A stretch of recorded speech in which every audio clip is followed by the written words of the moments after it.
Hello everyone, আসসালামু আলাইকুম। আমি doctor Sylvia Akter, ENT specialist. আজকে আমরা কথা বলবো টনসিলাইটিস বিষয় নিয়ে। আমাদের মধ্যে খুব কম লোককে খুঁজে পাওয়া যাবে যাদের মধ্যে কখনো গলা ব্যথা হয়নি। তো অনেকেই গলা ব্যথা সমস্যা নিয়ে ভোগেন এবং এটির একটি খুব কমন কারণ হচ্ছে টনসিলাইটিস। এখন আসেন, টনসিলটা কি? টনসিল হচ্ছে আমাদের শরীরের একটি অর্গান, যেটা প্যালাটাইন টনসিল আমাদের গলার দুপাশে থাকে।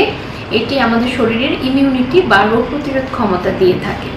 অনেক সময় ভাইরাল ইনফেকশন, ব্যাকটেরিয়াল ইনফেকশন বা যে কোনো কারণে টনসিলে আমাদের ইনফ্লামেশন প্রসেস হয়, টনসিলগুলো ফুলে যায়, এখানে আমাদের ব্যথা হয়। টনসিলাইটিস ছাড়াও আরও অনেক কারণে আমাদের গলা ব্যথা হতে পারে। তবে টনসিল বড় হয়ে গেলে খাবার ঢোক গিলতে সমস্যা হয় অনেক সময়। বিশেষ করে বাচ্চারা খাবার গিলতে পারে না, তখন গলায় প্রচণ্ড ব্যথা হয়, অনেক সময় জ্বর আসতে পারে। অনেক খুব কনজারভেটিভ ট্রিটমেন্ট নিয়েই আমরা টনসিলকে ভালো করে ফেলতে পারি। এটা হচ্ছে আপনার যে কোনো পেইন কিলার নিতে পারি এবং অ্যালার্জি বা ঠান্ডার জন্য কিছু আমরা অ্যান্টিহিস্টামিন ওষুধ ব্যবহার করতে পারি এবং নর্মাল গরম পানি দিয়ে লবণ দিয়ে গড়গড় করা। গড়গড় করলে আমাদের গলার ভিতরে মুখের হাইজিনটা মেনটেন হয় এবং এটাতে টনসিলের ইনফ্লামেশনটা অনেকখানি কমে আসে। এখন আসেন আমরা কখন টনসিলের সার্জারির বিষয়ে যাব। টনসিলাইটিসের নর্মালি আমরা কনজারভেটিভ ট্রিটমেন্টে এটা ঠিক হয়ে যায়, সব ক্ষেত্রেই সার্জারি লাগে না। এখন কোন কোন পর্যায়ে আমাদের সার্জারি লাগতে পারে?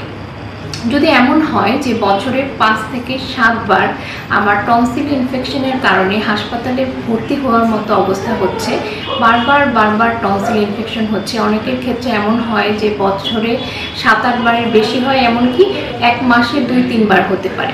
এসব ক্ষেত্রে আমরা টনসিলেক্টমি অপারেশনটা করতে পারি।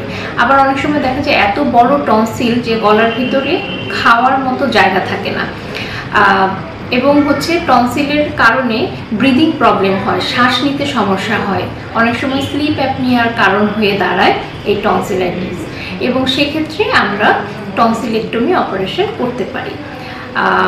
তবে এই টনসিল সমস্যা নিয়ে আমরা বসে না থেকে একজন বিশেষজ্ঞ ডাক্তারের সাথে পরামর্শ নিলেই আমরা বুঝতে পারবো যে আসলে আমাদের এই মুহূর্তে টনসিল অপারেশন লাগবে কি না।